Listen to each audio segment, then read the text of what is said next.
Assalamualaikum warahmatullahi wabarakatuh. Selamat pagi dan salam sejahtera untuk kita semua.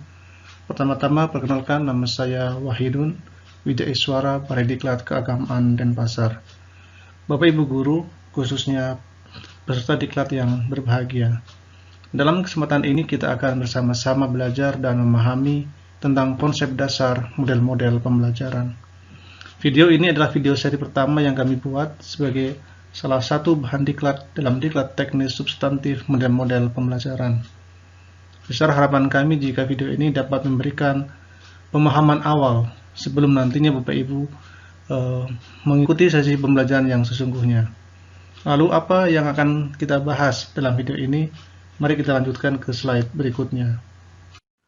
Ada beberapa poin bahasan yang akan kita diskusikan pada mata diklat konsep dasar model pembelajaran ini. Yang pertama adalah pengertian tentang pendekatan saintifik dalam pembelajaran. Yang kedua, kita akan membahas tentang pengertian dari model pembelajaran.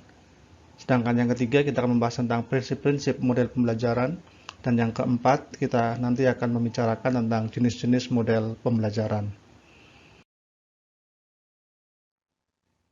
Lalu apa tujuan pembelajaran yang ingin dicapai dari materi diklat ini? Yang pertama, kita akan, untuk Bapak Ibu diharapkan mampu menjelaskan tentang pengertian pendekatan saintifik dalam pembelajaran. Yang kedua, menjelaskan pengertian model pembelajaran. Yang ketiga, menjelaskan prinsip-prinsip model pembelajaran. Dan yang keempat, menjelaskan jenis-jenis model pembelajaran. Baiklah, kita langsung masuk pada poin bahasan yang pertama, yaitu pengertian dari pendekatan saintifik dalam pembelajaran.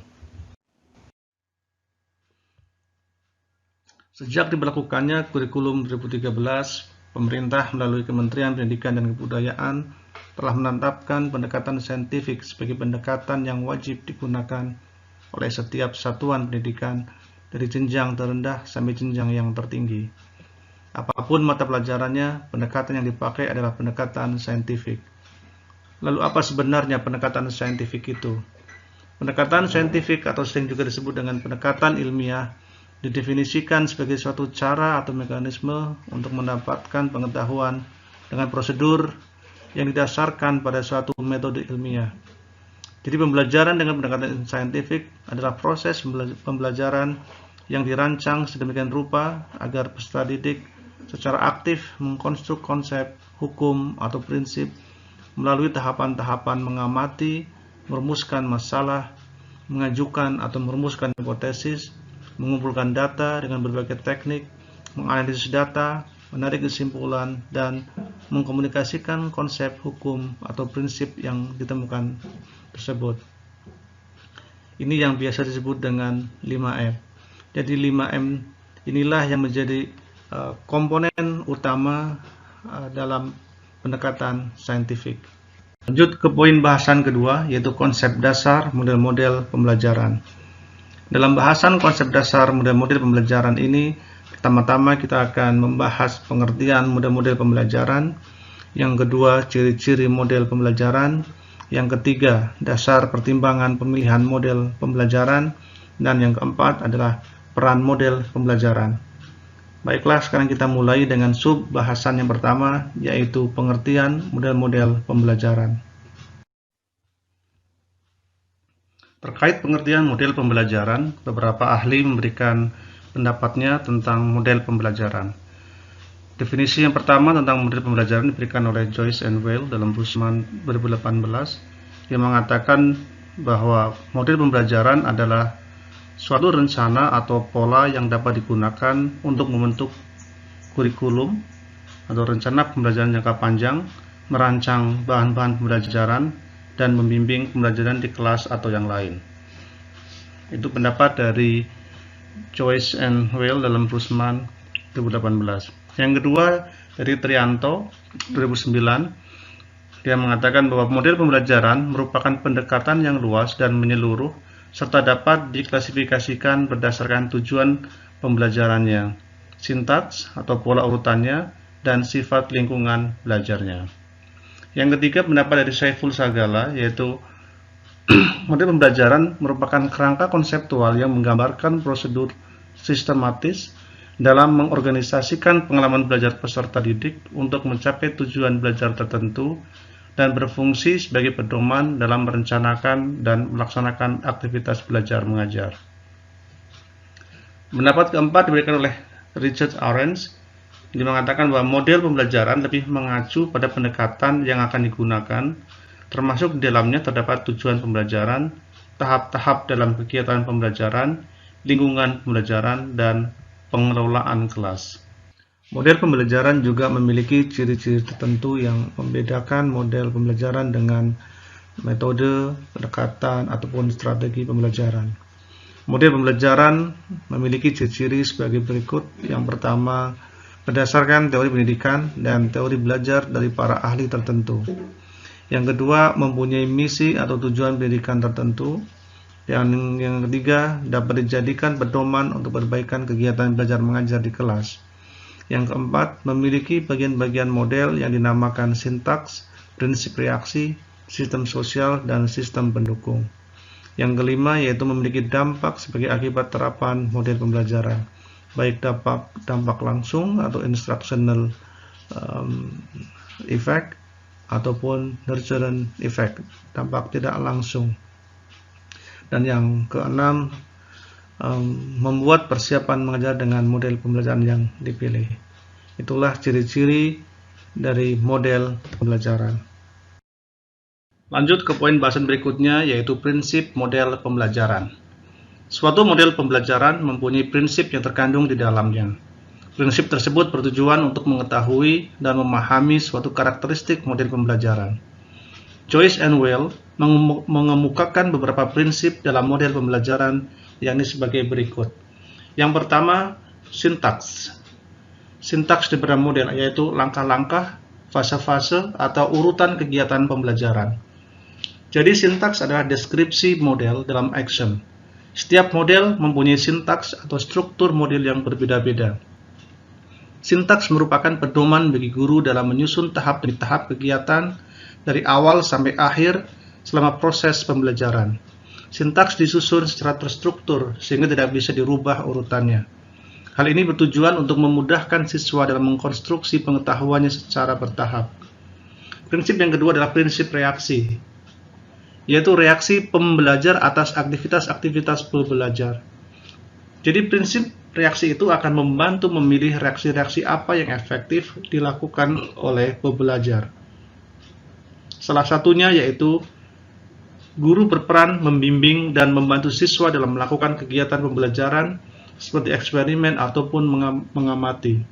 Pada saat kegiatan eksperimen atau pengamatan, kemampuan guru dalam membimbing dan membantu siswa sangat dibutuhkan. Yang ketiga adalah prinsip sistem sosial, yaitu suasana dan norma yang terdapat dalam suatu model pembelajaran. Hal ini terkait bagaimana pola interaksi pembelajaran dalam mencapai tujuan yang telah dirumuskan. Dalam kegiatan pembelajaran, setidaknya terdapat interaksi antara siswa dengan guru, siswa dengan siswa, siswa dengan kelompok, ataupun kelompok dengan kelompok. Prinsip yang keempat adalah sistem pendukung. Sistem pendukung ini sesungguhnya merupakan kondisi yang dibutuhkan oleh suatu model, yakni sarana dan prasarana yang mendukung kelancaran pembelajaran, meliputi alat, media, maupun sumber belajar yang digunakan dalam kegiatan belajar.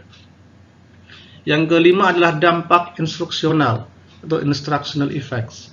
Dalam hal ini beberapa model didesain untuk tujuan-tujuan yang amat spesifik dan beberapa lainnya dapat dipergunakan secara umum. Penggunaan model manapun harus dapat memberi efek belajar bagi pembelajar. Efek belajar ini dapat berupa direct atau instructional effects ataupun berupa indirect nurturing effect.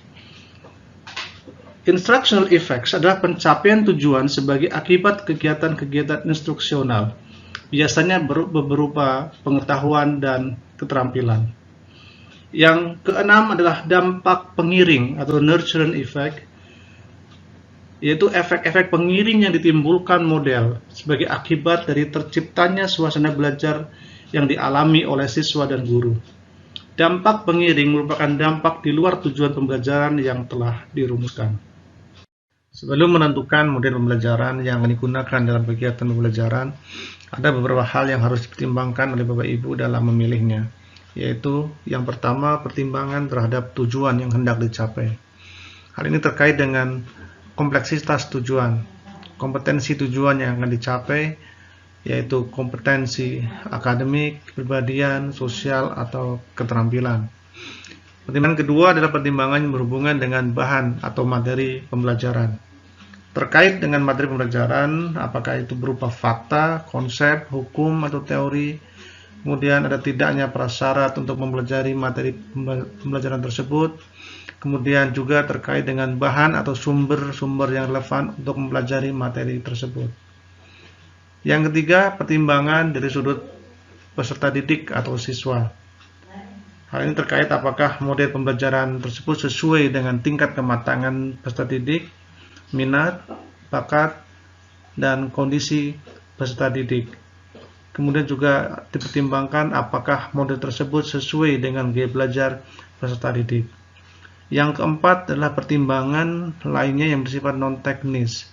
Hal ini terkait apakah untuk mencapai tujuan pembelajaran hanya cukup dengan satu model saja, nilai efektivitas dan efisiensi model yang kita gunakan. Secara umum, model pembelajaran berperan sebagai pedoman dalam melakukan kegiatan pembelajaran. Dan secara lebih spesifik, model pembelajaran berperan sebagai berikut.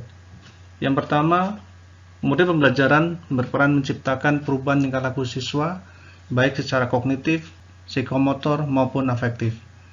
Yang kedua, model pembelajaran berperan menciptakan lingkungan yang sesuai dalam melaksanakan pembelajaran. Dan yang ketiga, menciptakan interaksi yang diinginkan selama proses pembelajaran berlangsung. Yang keempat, model pembelajaran berperan membantu guru dalam mengkonstruk kurikulum dan merancang pembelajaran. Serta yang kelima, model pembelajaran berperan dalam merangsang pengembangan inovasi pendidikan.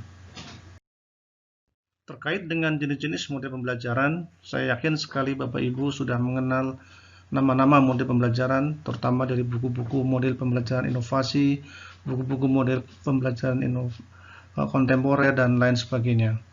Secara umum, model pembelajaran dikelompokkan ke dalam dua jenis atau dua kelompok besar model pembelajaran, yaitu yang pertama model pembelajaran berdasarkan teori belajar, dan yang kedua model pembelajaran menurut para ahli. Yang termasuk dalam model pembelajaran berdasarkan teori belajar diantaranya adalah 1. Model interaksi sosial, 2. Model pemrosesan informasi, 3. Model personal, dan yang keempat adalah model pembelajaran modifikasi tingkah laku. Masing-masing model pembelajaran yang 4 tersebut juga mengilhami lahirnya beberapa strategi pembelajaran yang tentunya sesuai atau sejalan dengan teori belajar yang melandasinya tersebut. Sebagai contoh, model interaksi sosial mengilhami dan melahirkan strategi pembelajaran kerja kelompok, pertemuan kelas, pemecahan masalah sosial, bermain peran, simulasi sosial, dan masih ada banyak yang lain.